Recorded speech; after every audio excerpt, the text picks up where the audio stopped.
இப்போது புதிய அறிமுகம் ஆச்சி ஹோட்டல் சாம்பார் 50 கிராம் ரூபாய் 20 மட்டுமே.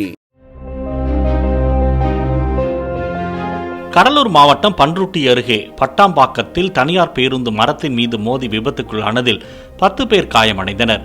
டிராக்டர் திடீரென குறுக்கே வந்ததால் பேருந்து ஓட்டுநர் பிரேக் அடித்த போது கட்டுப்பாட்டை இழந்து மரத்தின் மீது மோதியதாக கூறப்படுகிறது. இந்த விபத்தில் காயமடைந்த பயணிகள் கடலூர் மற்றும் பன்ருட்டி மருத்துவமனைகளில் அனுமதிக்கப்பட்டனர்.